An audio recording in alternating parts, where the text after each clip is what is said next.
बहुत दिनों से एक फरमाइश थी, अब तो एक वेब सीरीज़ भी आ गई, बल्कि कई लोगों ने मुझे लिखा भी कि अब तो हद हो गई। हंसल मेहता ने भी कहानी सुना दी, कम से कम आप ही सुना दीजिए हर्षद मेहता की कहानी। काफ़ी टाइम से ये पेंडिंग थी, लेकिन मुझे लगता है कि आज शायद इसकी बारी आ गई, तो आज आपको कहानी सुनाता हूँ। हालांकि इस कहानी को सुनाने से पहले एक सच्चाई बताता हूँ कि मुझे स्टॉक एक्सचेंज, स्टॉक मार्केट, दलाल स्ट्रीट, शेयर, इन सब के बारे में कभी ज़्यादा जानकारी नहीं रही। कभी कभी कोशिश की समझने की, जितनी मेरी समझ है उतनी मैं आपको इस बारे में शायद बताऊंगा, लेकिन मेरी समझ से इसका कोई लेना देना नहीं है, क्योंकि एक स्कैम, एक घोटाले की कहानी है। शायद आज़ाद हिंदुस्तान के अगर सबसे बड़े कुछ घोटालों के नाम लें तो उसमें से एक ये है, हर्षद मेहता स्कैम।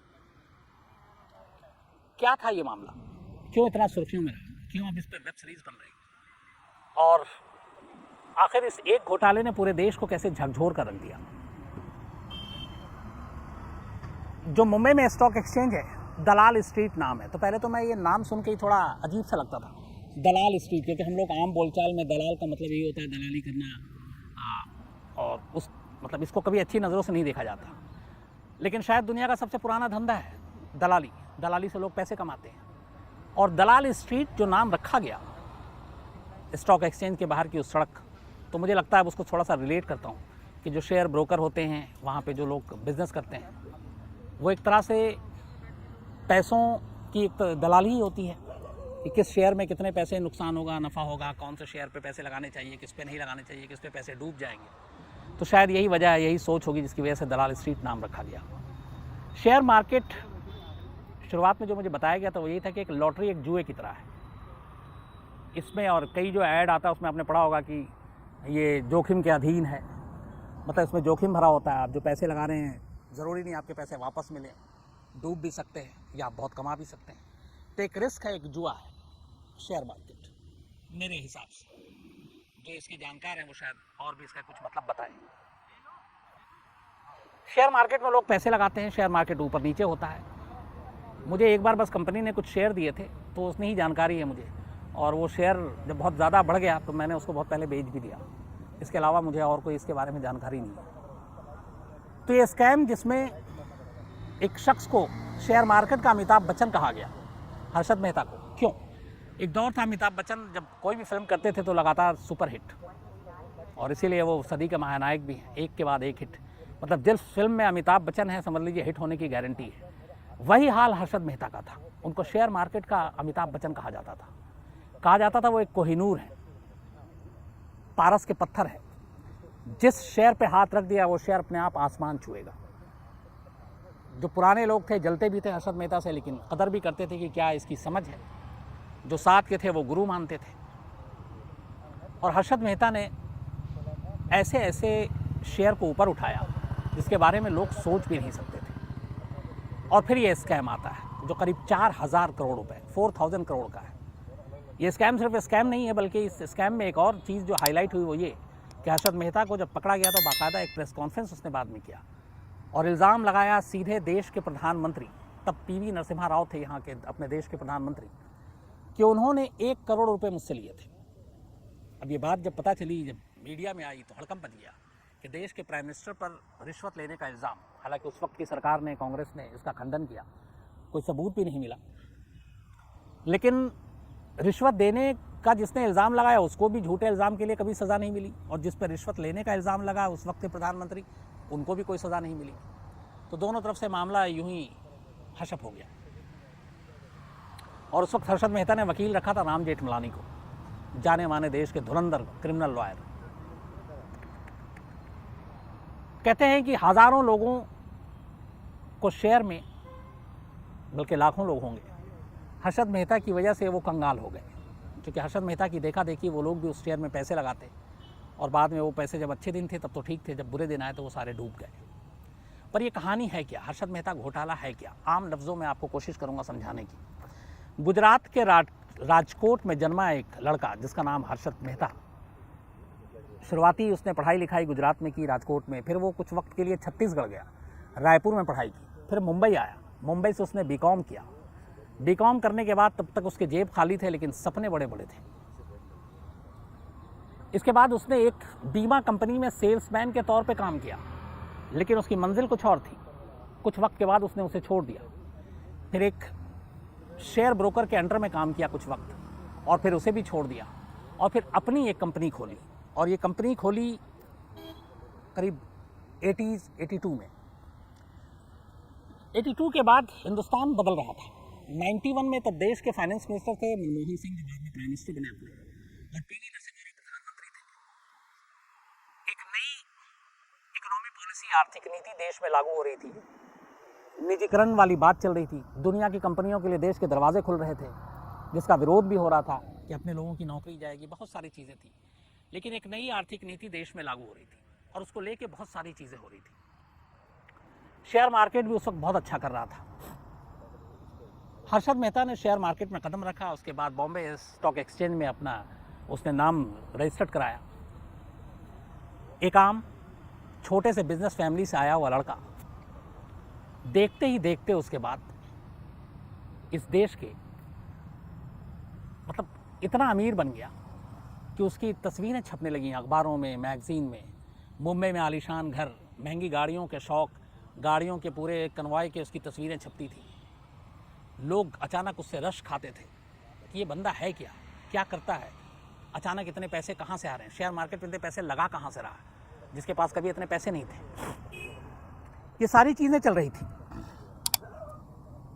हर्षद मेहता का नाम पहली बार सुर्खियों में तब आया जब उसने एक कंपनी में पैसे लगाए, और ये कंपनी एक सीमेंट की कंपनी थी जिसका उस वक्त शेयर मार्केट में जो रेट था वो करीब 200 रुपये था।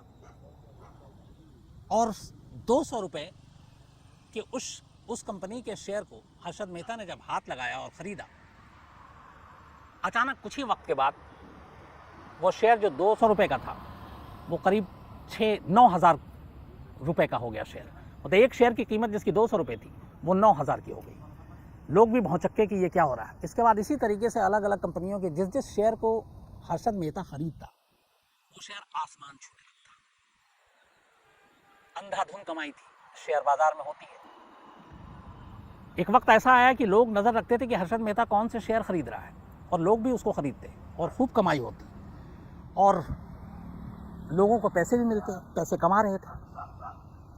ये सारी चीज़ें चल रही थी और सब कुछ ठीक ठाक चल रहा था। लेकिन कुछ लोगों की फिर नज़र आई कि आखिर हर्षद मेहता ऐसा क्या कर रहा है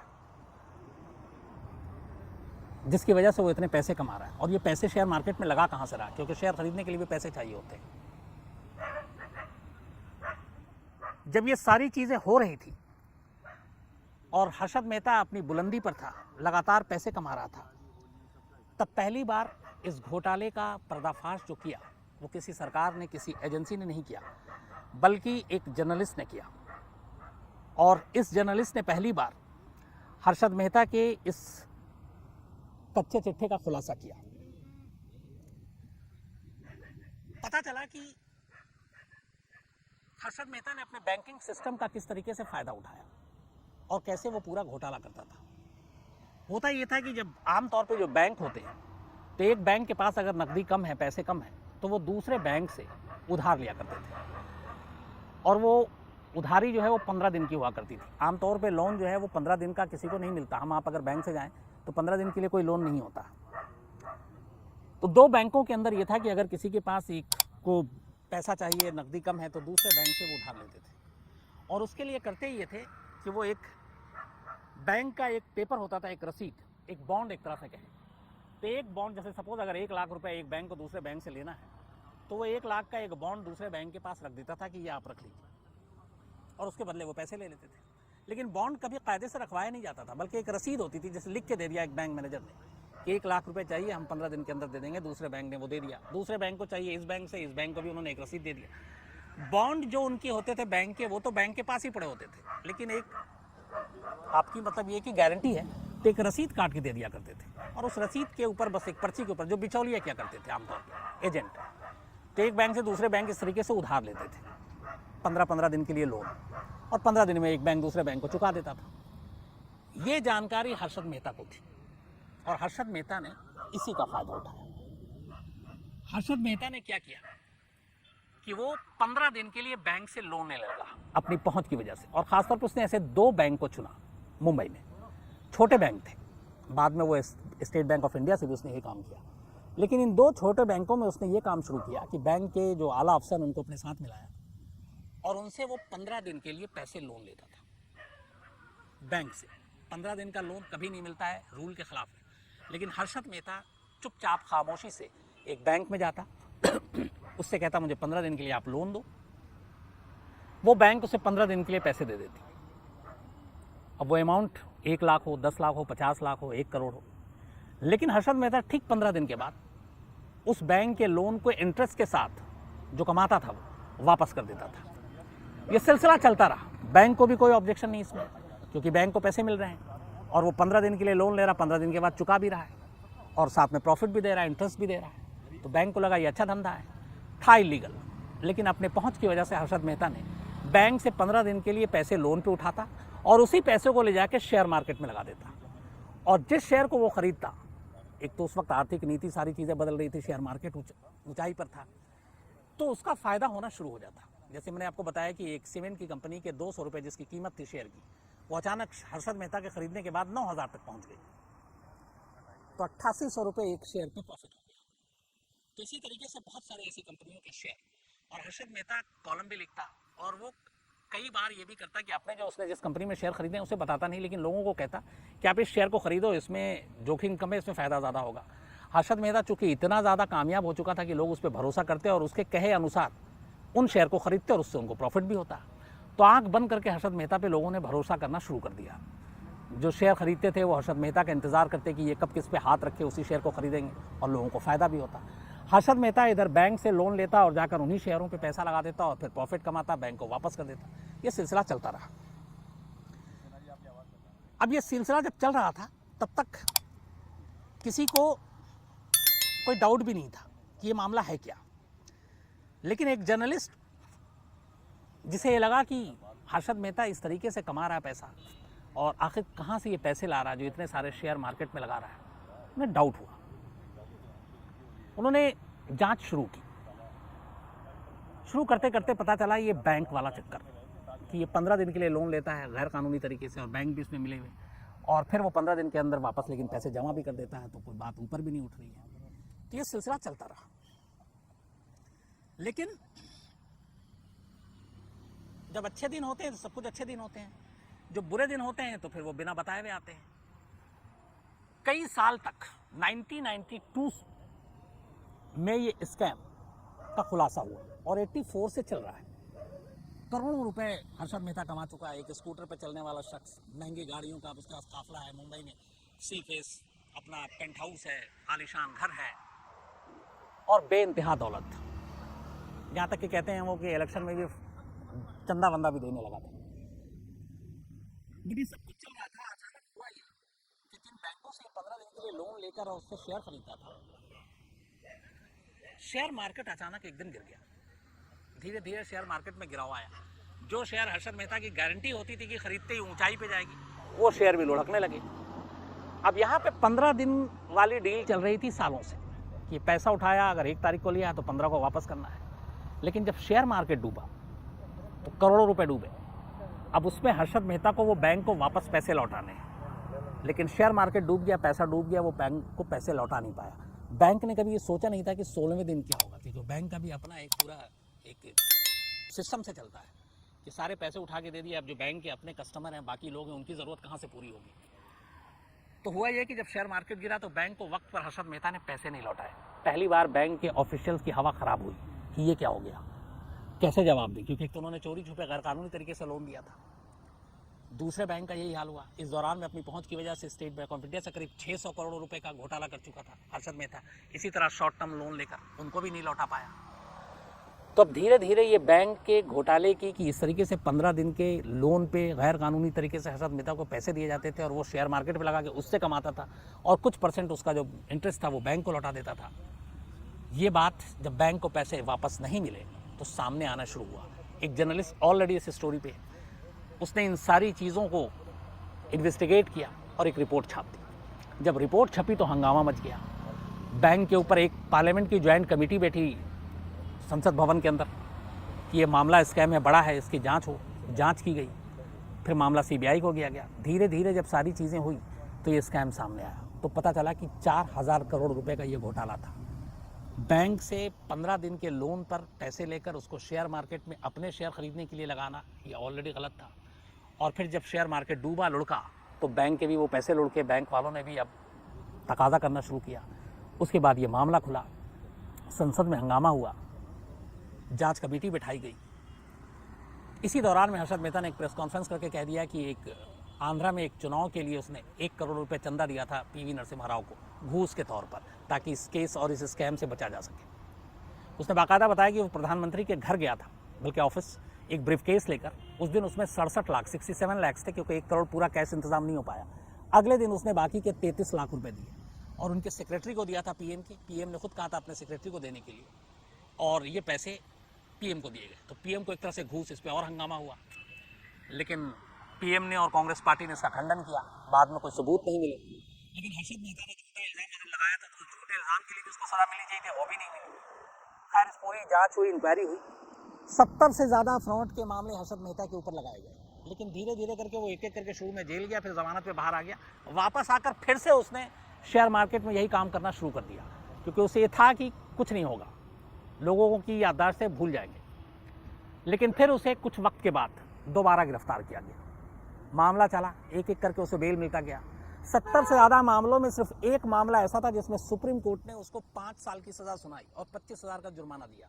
4,000 करोड़ का घोटाला करने वाला एक फ्रॉड, उसको सज़ा क्या मिलती है? इतने मामलों में सुप्रीम कोर्ट से सिर्फ एक में 5 साल की कैद और 25,000 रुपये जुर्माना। इसके बाद हर्षद मेहता को गिरफ्तार करके फिर वापस जेल भेज दिया जाता है। और थाने में हर्षद मेहता को जेल में रखा गया था।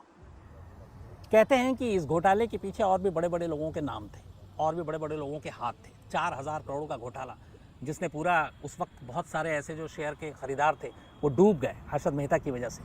कुछ के बारे में ये भी थी कि उन्होंने खुदकुशी कर ली। लेकिन सिर्फ 5 साल की सज़ा होती है 70 से ज़्यादा मामलों में, 25,000 का जुर्माना, ठाणे जेल में रखा जाता है।